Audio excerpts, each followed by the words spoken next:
Hai, gue Kasih dari Kasih Random Things alias KDRT. Gue masih baru masuk YouTube sebagai channel random yang sebagian besar membahas tutorial dan review barang yang masih berhubungan dengan teknologi. Sebisa mungkin netral dan tidak berpihak. Tentunya dengan penjelasan semudah mungkin untuk orang awam dan pemula.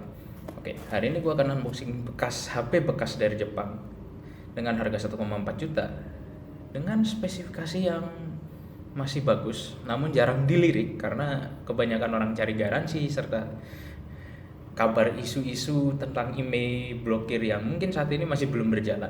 Ya, HP itu adalah Sharp Aquos SHV39 yang gue beli toko online dari Semarang dengan harga 1,4 juta. Nah, sekarang ini mungkin agak sulit ya nyari HP ini dengan kondisi mulus di harga 1,5 juta ke bawah yang mungkin nggak akan mungkin dijual resmi, apalagi dengan keluarga Samsung Galaxy A01 dan juga Xiaomi yang saat ini juga mengeluarkan Redmi 9A yang kurang lebih dari segi harga dan performa itu hanya cukup dipakai buat harian dan game ringan yang kemungkinan juga sudah dioptimisasi secara jauh oleh developer supaya bisa dimainkan oleh semua HP yang murah tersebut. Nah, di saat yang bersamaan harga 1,5 juta kalian bisa dapat Huawei MatePad P. Tapi sayangnya Huawei di Indonesia sekarang sudah kehilangan servis Google. Jadi kalian untuk yang masih awam-awam atau masih pemula mungkin akan susah untuk beradaptasi dengan lingkungannya Huawei. Nah, toko tempat gue beli ini ada di Semarang, dimana toko lain pun juga rata-rata nggak ada yang mau lepas HP ini di angka 1,4 juta dalam kondisi terawat. Tapi bukan berarti gue percaya dengan toko tersebut. Ini bisa jadi gue bisa dapat barang yang defect gitu ya. Nah, karena ini HP bekas Jepang, kemungkinan ini HP AU ya, pokoknya AU dari Jepang. Dan sebenarnya dari 3 operator NTT Docomo, AU dan juga SoftBank, software yang masih bisa untuk dibuka atau dioprek-oprek sama orang Indonesia adalah SoftBank. Tapi sayangnya untuk Sharp ini rata-rata jarang ada yang SoftBank ya, termasuk SHV39 ini. Nah, sekarang kita unboxing dulu barangnya untuk melihat apa saja yang ada di dalamnya. Oh ya, kalau misalnya kalian dapat HP Jepang ya, terus kalian coba pakai SIM Indonesia 4G-nya tidak masuk, kalian jangan protes karena apa ya sih, spektrum di Indonesia sendiri itu sebenarnya masih kecil, masih mentok itu 2300 dan itu terakhir punyanya Telkomsel ya. Sedangkan Jepang yang punyanya Jepang sendiri itu ya, itu spektrumnya jauh sekali di angka 3200 MHz gitu. Makanya kenapa di sini mau kalian deket sama towernya 4G-nya juga nggak akan nangkep karena ya itu. Nah, karena ya 4G-nya Indonesia belum ini spektrumnya belum mumpuni spektrumnya, karena masih 2300 MHz ya. Oh ya, Sharp di sini juga jual HP resmi di Indonesia. Ya. Kalau nggak salah ada 3 tipe yang dijual sama Sharp itu. Sharp itu ada 3 tipe, yaitu Sharp R3, lupa kodenya apa, Sharp Aquos P dan Sharp Aquos Zero 2. Dimana Zero 2 ini bukan Zero 2 yang rambut pink yang ada di Darling in the Franxx, tapi memang namanya Zero 2. Dimana 3 HP tersebut ya itu harganya masih tinggi-tinggi, dan kalau kalian mau kuliah ya kalian mungkin bisa bayar UKT pakai duit itu gitu loh ya. Nah, di sini udah bisa kalian lihat ini bentuk HP-nya. Kebetulan gue pesan warna gold dengan tulisan 95%. Ya, seperti ini bentuk HP-nya. Yap, di belakangnya ada logo AU dan memiliki setup kamera, satu flash dan satu buah kamera. Di depan ini ada kamera depan. Di sini ada tombol home, kapasitif mungkin ya. Ya, bukan nggak bisa klik, nggak kliki ya. Oh ya, HP ini juga memiliki refresh rate 120 Hz.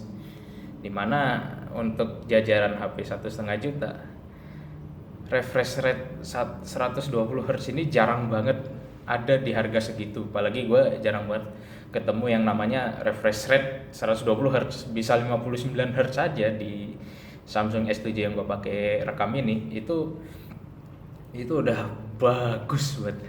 Nah, setelah ini gue akan setup HP-nya, dan gue akan balik lagi dengan spesifikasi yang ada di atas kertas. Sekarang kita lihat apakah ini udah Android 9 seperti yang dibilang sama sellernya. Ini masih bagus. Dari kelihatannya sih ini masih kayak Android 7. Kayaknya juga belum bisa diupdate. Kita lihat ya. Iya dong, masih Android 7. Build 101.003, model number SHV9, Android versi masih 7 Nougat. Ya, sayang sekali. Sepertinya penjualnya tidak mau mengupgrade sampai Android Pie, dan security patch-nya tadi pun kayaknya masih jauh sekali. Masih 2017, masih awal-awal sekali Juni. Kernelnya masih 4421, oke lah. Tapi enaknya sellernya itu udah masang. Ini udah gue pasang ya sebenarnya, ini udah gue install. Sellernya itu sudah masang Nova Launcher. Nova Launcher semua aplikasi itu, dan ini adalah more lokal. Nah, ada more lokal lagi. More lokal itu adalah aplikasi yang dari Jepang, bloatware, tapi sudah di deblot sehingga aplikasi itu nggak bisa diakses lagi, termasuk yang di setting nih. Ini nggak ada. Ini nggak bisa disetting dan performance. Nah, gue udah install sistemnya. Gue udah install program buat benchmark dan buat ngetes ini. Lihat, Android masih 71. Dia udah pakai 4GB LPDDR4X. SoC-nya dia Snapdragon 835, bener, 8 core, 2,26 GHz, Qualcomm ekstensi 78. Oke. Manufakturnya Sharp SHV39. Brandnya KDDI itu adalah brand yang merger sama AU. Ini refresh rate-nya sekarang masih di 60 Hz. Memorinya kita lihat. Lalu kameranya juga sudah support OIS. Cuman aplikasi bawaan kameranya itu masih kurang buat rekaman 60 di 1080 60 fps. Ya, termasuk ini udah gue install. Ya, Screen Test Pro. Gue akan ngetes dua aja. Pertama warna, screen color. Ini warna merah, hijau, biru. Ini putih, abu-abu, hitam. Tidak ada yang bocor ya di hitam ya. Masih bagus, dan IGZO-nya juga lumayan. Kita coba tes. Nah, ini dia. Sedangkan di sini udah kebaca 120 Hz. Lihat.